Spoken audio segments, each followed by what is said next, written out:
Thank you so much for joining Ethocast. I'm Eddie Francis, and joining me is Brandy Wilson Edwards. She's an attorney, she's a speaker, she's a member of Alpha Delta Pi, also one of my Greek University colleagues. Brandy, how you doing? I'm doing great today. Thank you So for having Brandy's me. no problem. Brandy is in one of my old stomping grounds. I used to live in the Dallas Fort Worth area. I lived in North Dallas, and Brandy and I we did a little Dallas talk when we met, and it was good to see you again at the Greek retreat, the Greek University retreat in Dallas over the summer. So it was good to be back. It was good to hang out in good old Bishop Arts and all that good stuff again. I know, back in your old stomping grounds a little bit. Yes, yes, just a little bit. So I don't know if you can tell this or not if you are watching the podcast on YouTube or if you are checking it out on social, but Brandy likes pink. Just a Just a little little bit. bit. Just a Just a little little bit. bit. When I'd say this every time I speak to one of our Greek University colleagues. I heard the stories. I love the stories that everyone had to tell. All stories that college students can benefit from. And I went to your social media and I saw that you have the self love challenge, which is really, really cool. Talk about that. What is it with you and how did you come up with this self love challenge? What's the story behind it? The story behind it is very unique in the sense that it really just came to me. I was on an unintentional self love journey years ago, Mm, and I was doing hot yoga. I was reading a lot of personal development books, going to a lot of events, and I've always had a horrible inner critic, a mean girl inside of my mind with negative thoughts, disempowering thoughts, and I noticed these subtle changes in my life as I was going to yoga. I had a phenomenal instructor mm, and reading books and working on my mindset and realizing that I could take control of my thoughts and how I chose to feel about myself. And one day when I was in class, I had also been posting inspirational content online, and a lot of it was about acceptance and compassion and not judging yourself and meeting yourself where you're at. And one day in mm. yoga, I had it come to me, the self love challenge, because I love a challenge. I was always working on various goals and things like that. Mhm. And it was something that was really just curated over time naturally. And so the self love challenge was born, and I really doubled down on the self love content initially, helping both women and men really reach a place where they could accept themselves without conditions. And that takes a lot of work. Mhm. And knowing that we can always be a work in progress while also still choosing to accept and love ourselves in the moment. Oh, that's cool. The dog loves the self-love challenge too, if I you didn't love hear that. that in the background. Yes. Um, so I have to tell you, I don't do it enough, but I love doing yoga. And it's really interesting the kinds of things that'll come to you in those moments, especially when you're in a particular pose or if you are doing the deep breathing, when you are really, really focusing on your breathing. It really is interesting the kind of stuff that'll come to you in those moments. And so with you, it sounded like just over the course of time, it just kept building and building and building. You were really connected in your practice, or you are connected in your practice, it sounds like. Yes, and I'm so glad that you highlighted your experience with yoga because I had a very similar experience Mhm. where when I first started yoga, I went to class. I had never done it before. It was a hot yoga class to Wait, hot really, yoga was your first one? yes, yes. Okay. There was no gentle yoga practice at the beginning. It was straight into hot yoga. And the funny thing is they called it a beginner class, which I thought was hilarious because I was like, there is nothing beginner about this class. No. But when I went, my mentality was this was just another tool for me to work on my body, lose Yeah. body fat, get leaner, build muscle. And it doesn't matter why anyone goes to the mat, because eventually, if you keep showing up, you will start to have not only a transformation physically, but more Mhm. so mentally and spiritually, I feel like as well. And so, while it was the same poses in every single class with the sequence that I was doing at my studio, I started to reflect on and off of the mat. I would start to calm the chatter in my mind Mhm. and really just have a new perspective on so many different things, including how I felt about myself and self-image and things like that. And Mm.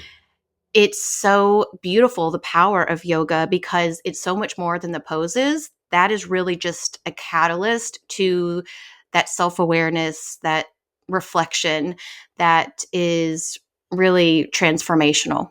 Yeah, yeah. My wife had this joke with me that we would go to yoga class. Actually, when we were living in Dallas, we would go to yoga class.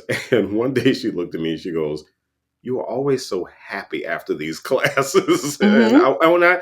I was really, they really enhanced my mood a lot. So I actually miss going to those classes a lot. So I have to ask though, as an attorney, how does this play into your life as an attorney?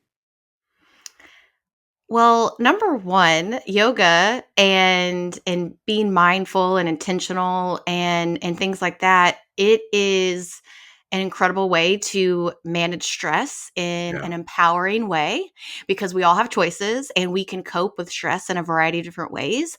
I have coped with stress in the past with Mhm. drinking and things. I stopped drinking almost 7 years ago, but All right. thank you so much. Thank you. Yoga and mindfulness in general is just a great way, with respect to your question and being an attorney and being in the legal profession. It's demanding, it's stressful. Yeah. There are deadlines. Yeah. There's so much going on, and it's just a great way to decompress. It's Yeah. wonderful way to move my body, to connect with myself, to be present, and really just an empowering way to manage stress, because there are a lot of disempowering things that we can do when we feel stressed, and we can make productive choices or destructive choices. And so for me, it's been really great to ground myself in taking a moment to pause and slow down, because I was not used to that. Yeah. Again, I went to yoga as a way just to add something on my to-do list to, get stronger in different ways. And it's Hmm. really allowed me to slow down, to to be present, and to really be grounded, which I've noticed, doing this more than a decade now. It's been powerful. Mm. You talk a lot about mindfulness. What is that? Mindfulness, it can be a lot of different things and how people describe it, but just in very basic terms, I would describe it as being present without judging the present moment.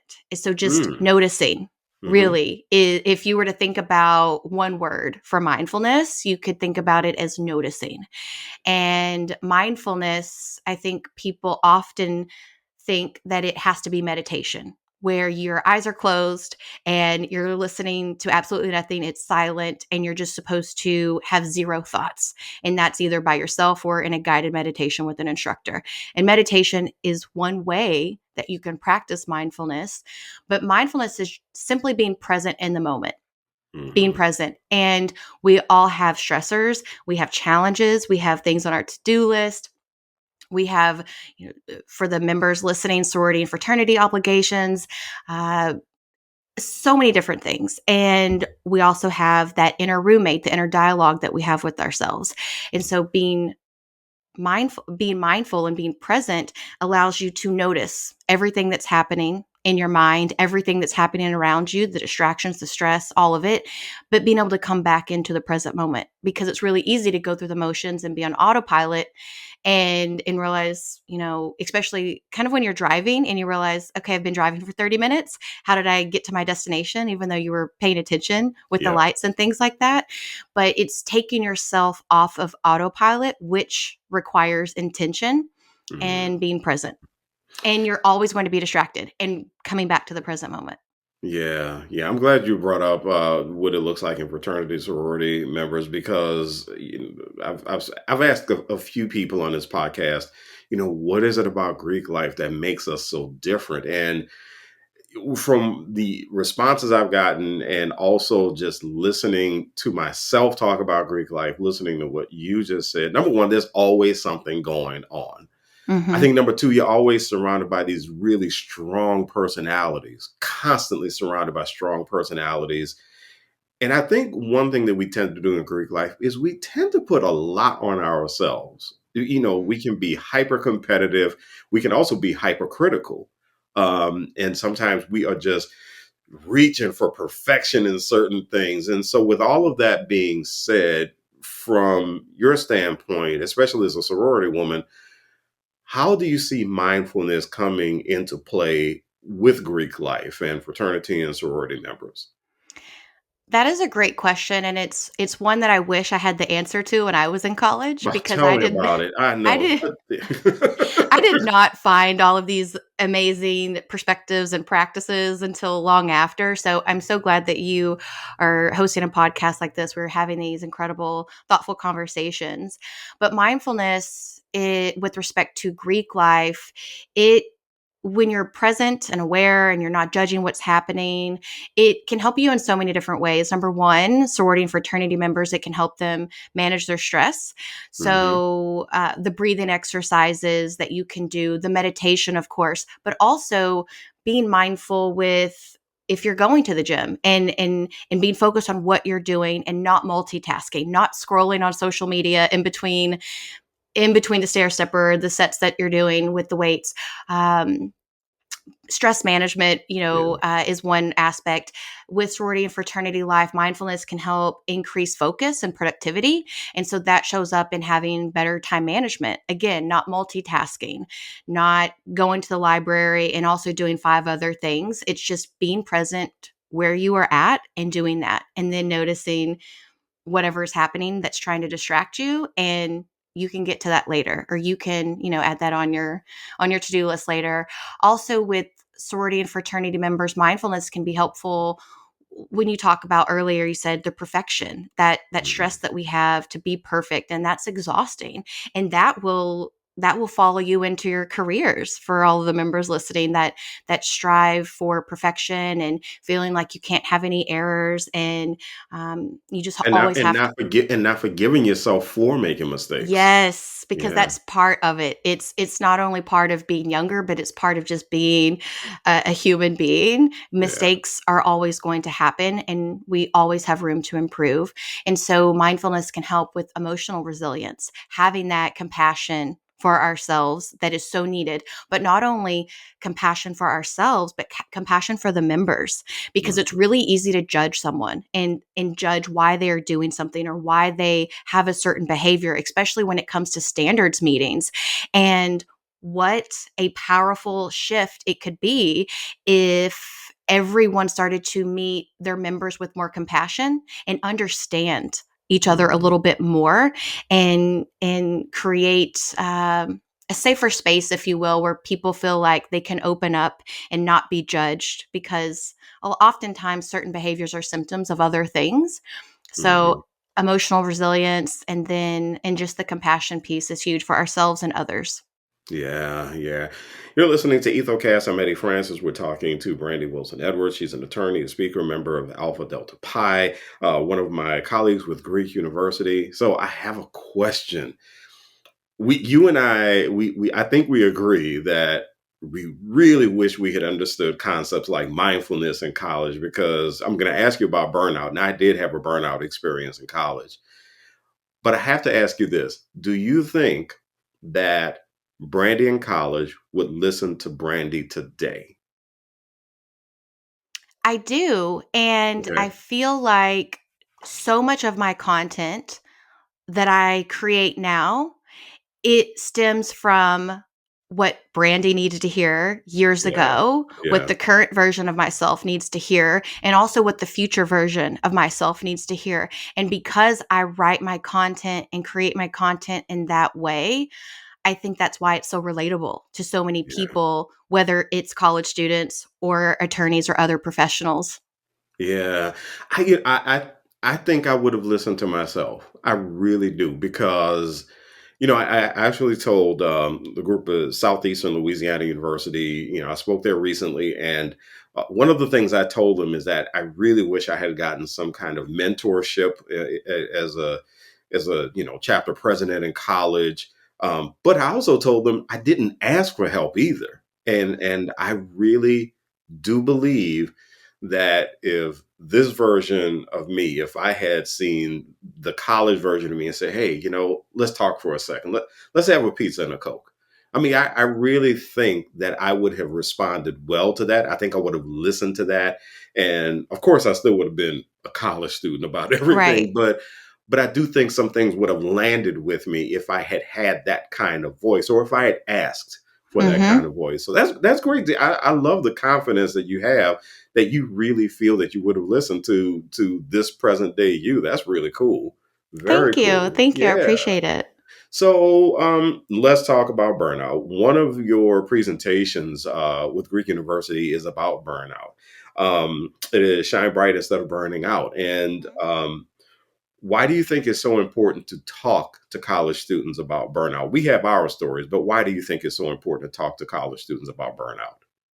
It's so important for exactly what you just said. You and I both have our own stories about burnout, whether that because I don't know your personal story, but my story was burnout in my legal career, but Mm, so many things were leading up to that point because like you mentioned, so many sorority and fraternity members, they're incredible leaders, but they're also doing so much. They're not asking for help. They are trying to do so many things to put on their resume to yeah, get the next job or the career that they want, to do whatever education that they want beyond college.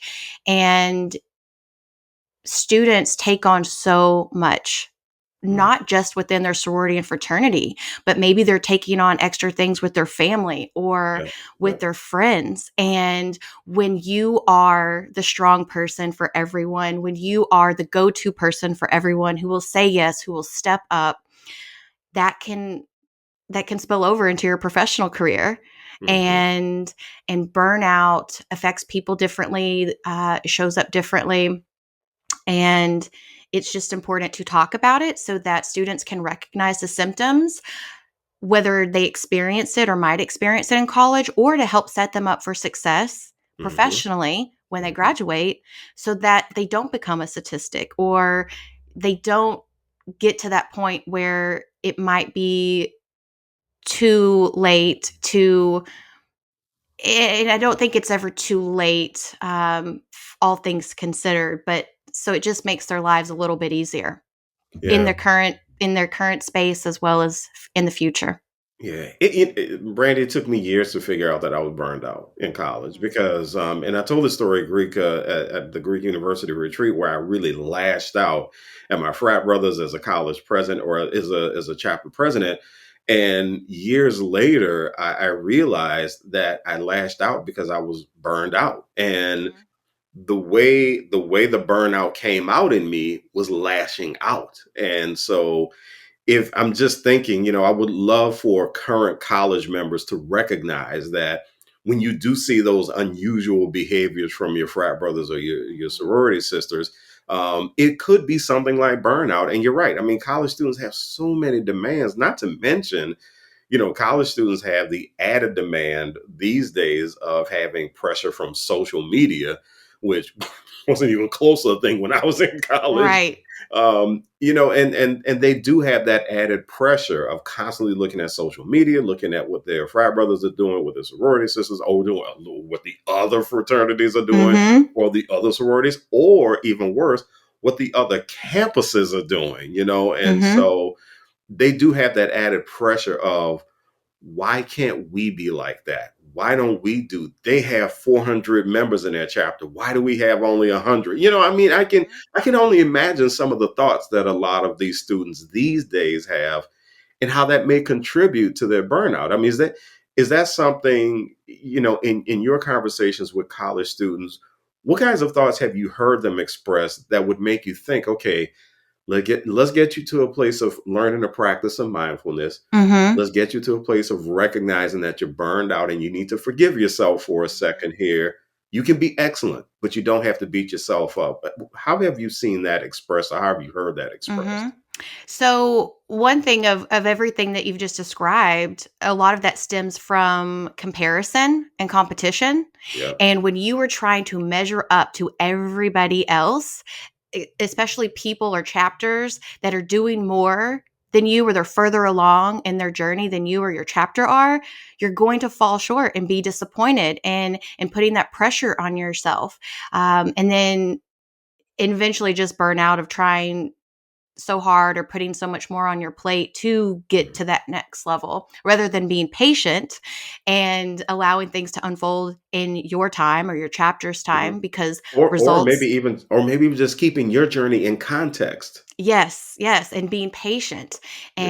and realizing that you can still be great and successful without all of the other things that someone else might be Yeah. doing or achieving.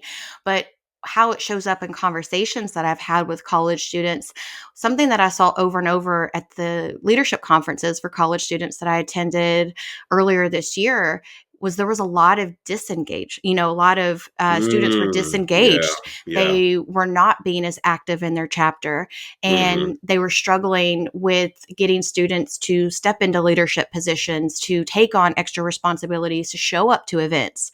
And I think some of that stems from people just get tired of having to do everything and be everywhere, or they also see the burnout and the overwhelm and the stress that some of their leaders have mhm, because they're in certain positions. And so they think, well, I don't want to have all of those obligations and all of that stress, so I'll just not do it. And then mhm. that burns the leader out even more, because then they're having to step up. So I see it a lot of in ways of people, students being disengaged, either because they're burned out and they're tired, or they don't want to be like someone else if they see some of those burnout symptoms. Yeah, that's a really, really good point. I've actually spoken to a lot of college students who have they have said, "I'm so sick of there being only, 10 of us who are carrying a load for a chapter of 50." Mhm. Or you'll see that the chapter president is also the president of something else on campus, the vice president and the secretary of something else. And a lot of times I've noticed that these students, they seem to fear that they are alone. They're the only ones who are living like that. And that's the way I've seen it show up. And I would say, hey, wait a minute. You're not the only one who's going through this. Trust me, there's another student on this campus going through the same thing. You have a brother or sister at another campus going through the exact same thing. So this is where the whole concept of fraternity and sorority, the brotherhood and sisterhood can really come in handy, and lean on each other, Yes. and talk about this stuff and really get some of this stuff out of your system. That's one of the things that I have to say I would really love to see fraternity and sorority members do. Just lean on each other that much more in a Mhm. really healthy way Mhm. to get the very best out of one another without it being, without it being emotional Hunger Games, Right, just right. yeah, yeah, just seeing them get the very most out of each other. So you have a presentation that I think is very, very important. It's called Understand Instead of Reprimand, Leveraging Emotional Intelligence for Constructive Conflict Resolution, which you just alluded to. So the talk about what that looks like, just expounding a little bit more on what it looks like to have that constructive conflict resolution, and showing that kind of appreciation for each other. So what that would look like is really the purpose of the program is to help increase the members' emotional intelligence. Yeah. There's so much focus on IQ and in academic performance and having the best GPA, and it's, I feel like, often overlooked to expand and grow and increase your emotional intelligence. And that looks like increased self-awareness, Mhm. and when you can understand yourself better and understand why you think a certain way or why you respond or react a certain way, just like you mentioned when you were burning out and you lashed out on your members, being able to have the emotional intelligence to understand in the moment, wow, I made a mistake. This is Mhm. why. It's not an excuse, but this is why, and use that as a learning experience rather than just going through the motions as members, having these standards meetings or having these conflicts with each other and not being able to understand each other. And really, the program of, understanding and not reprimanding is how incredible would it be if you could come together in a mediation style, if you will, where you're at the table and instead of it's me versus you, it's the chapter versus you, it's the leaders versus you, how can we understand each other and find a meeting in the middle? And Yeah. again, that goes back to mindfulness, where you practice that compassion and reach a place where you are becoming curious instead Hmm. of judging. Yeah. And when people feel seen and heard and understood, then I think you have a much better, you increase your chances of a positive resolution. And so Hmm. that's really the premise of that program, and helping them increase their emotional intelligence by enhancing their own self awareness, which then helps them understand each other better. Do you think that as well intentioned as a fraternity or sorority may be, do you think it may be somewhat of an unrealistic expectation to throw a group of college students together and expect them to just become brothers and sisters? Because we love our organizations, we love the time that we have in college, and yes, the bond does it happens. The bond happens, but there are times that I'll look at a chapter and think to myself, okay, you are way, way further apart than you realize. And I think that's because the expectation theoretically it might not be as realistic as we Mhm. think it is sometimes. And so because I'm listening to you talk about your presentation, and I'm realizing that there's a lot more work that goes into forming these bonds than students may realize. And Mhm. honestly, more than we realize at points as professionals. So does it, and I really hate to blow up our concept of fraternity and sorority, but Mhm. does, do you think that maybe sometimes we may have unrealistic expectations?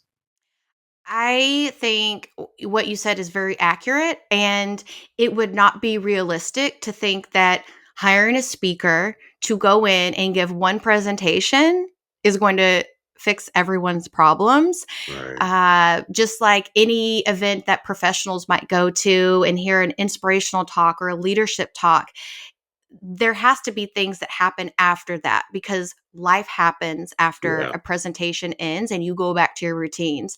So there's a lot of implementation that has to happen so that you actually apply what you learn. And so it is unrealistic to think that just snapping your fingers, everyone's going to get along and everything's going to be perfect and all your Yeah. problems are going to be solved.